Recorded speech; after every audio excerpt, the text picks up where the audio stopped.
I have just chaired a meeting of the Government's Emergency Committee, and I want to update you with the latest information about the attack. Shortly before 10:10 yesterday evening, the Metropolitan Police received reports that a white van had struck pedestrians on London Bridge.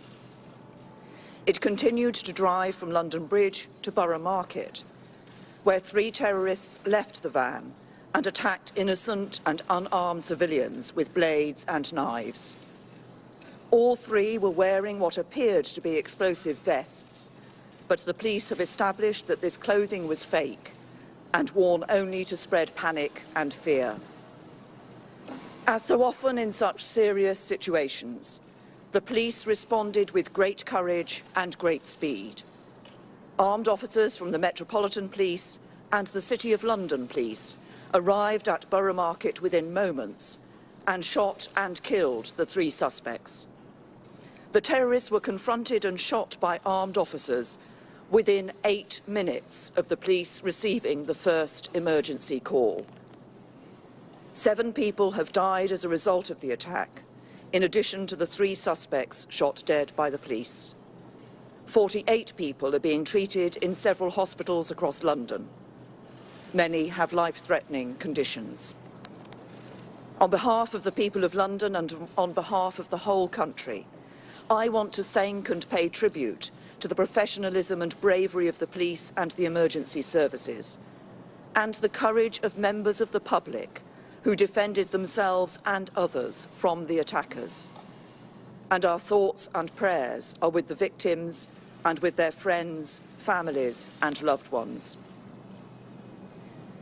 This is, as we all know, the 3rd terrorist attack Britain has experienced in the last 3 months.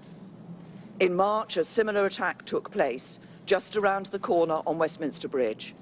2 weeks ago, the Manchester Arena was attacked by a suicide bomber. And now London has been struck once more. And at the same time, the security and intelligence agencies and police have disrupted 5 credible plots since the Westminster attack in March. In terms of their planning and execution, the recent attacks are not connected. But we believe we are experiencing a new trend in the threat we face, as terrorism breeds terrorism, and perpetrators are inspired to attack, not only on the basis of carefully constructed plots after years of planning and training, and not even as lone attackers radicalized online, but by copying one another and often using the crudest of means of attack. We cannot and must not pretend that things can continue as they are. Things need to change, and they need to change in 4 important ways. First, while the recent attacks are not connected by common networks, they are connected in one important sense. They are bound together by the single evil ideology of Islamist extremism that preaches hatred, sows division, and promotes sectarianism. It is an ideology that claims our Western values of freedom, democracy, and human rights are incompatible with the religion of Islam. It is an ideology that is a perversion of Islam and a perversion of the truth. Defeating this ideology is one of the great challenges of our time, but it cannot be defeated through military intervention alone. It will not be defeated through the maintenance of a permanent defensive counter-terrorism operation, however skillful its leaders and practitioners. It will only be defeated when we turn people's minds away from this violence and make them understand that our values, pluralistic British values, are superior to anything offered by the preachers and supporters of hate. Second, we cannot allow this ideology the safe space it needs to breed. Yet that is precisely what the internet and the big companies that provide internet-based services provide. We need to work with allied democratic governments to reach international agreements that regulate cyberspace to prevent the spread of extremist and terrorism planning. And we need to do everything we can at home to reduce the risks of extremism online. Third, while we need to deprive the extremists of their safe spaces online, we must not forget about the safe spaces that continue to exist in the real world. Yes, that means taking military action to destroy ISIS in Iraq and Syria, but it also means taking action here at home. While we have made significant progress in recent years, there is, to be frank, far too much tolerance of extremism in our country. So we need to become far more robust in identifying it and stamping it out across the public sector and across society. That will require some difficult and often embarrassing conversations. But the whole of our country needs to come together to take on this extremism. And we need to live our lives not in a series of separated, segregated communities, but as one truly united kingdom. Fourth, we have a robust counter-terrorism strategy that has proved successful over many years. But as the nature of the threat we face becomes more complex, more fragmented, more hidden, especially online, the strategy needs to keep up. So in light of what we are learning about the changing threat, we need to review Britain's counter-terrorism strategy to make sure the police and security services have all the powers they need. And if we need to increase the length of custodial sentences for terrorism-related offences, even apparently less serious offences, that is what we will do. Since the emergence of the threat from Islamist-inspired terrorism, our country has made significant progress in disrupting plots and protecting the public. But it is time to say enough is enough. Everybody needs to go about their lives as they normally would.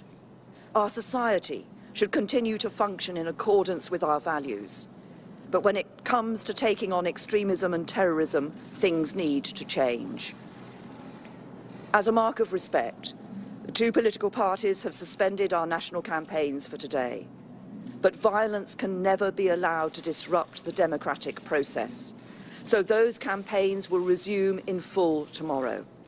And the general election will go ahead, as planned, on Thursday. As a country, our response must be as it has always been when we have been confronted by violence. We must come together, we must pull together, and united, we will take on and defeat our enemies.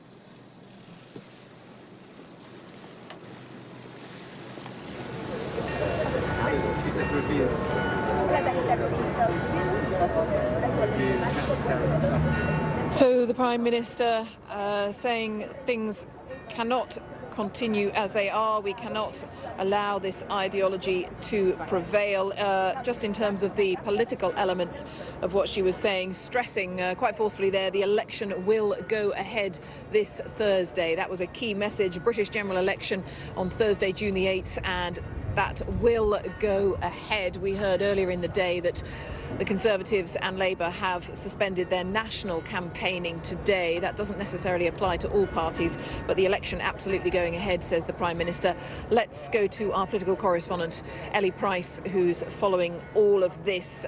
In fact, we weren't able to hear everything that Theresa May said from our vantage point here at London Bridge, Ellie, so you may well have picked up on some of that statement that I was unable to hear. Just explain some of the key points here, because this statement coming immediately after the end of the Cobra meeting. Yeah, that's right. This was a robust statement from the Prime Minister, as you would expect, where she said that things need to change. Enough is enough. Everybody must go ahead with their daily lives, but there are certain changes that she feels need to be implemented. She talked about 4 different areas that needed to be looked at. She's talked about the fact that the theory, the ideology of Islamic extremism must finally be changed, that the perversion of Islam must be defeated, and it's only by defeating when people's minds are turned to this awful ideology that finally that it can be defeated. She also talked about the internet, and this is we know a key issue that the Prime Minister was looking at the meeting of G7 leaders at the end of last week, in which she said the internet and internet companies needed to take more responsibility in the dealings with some of these terrorists and the activities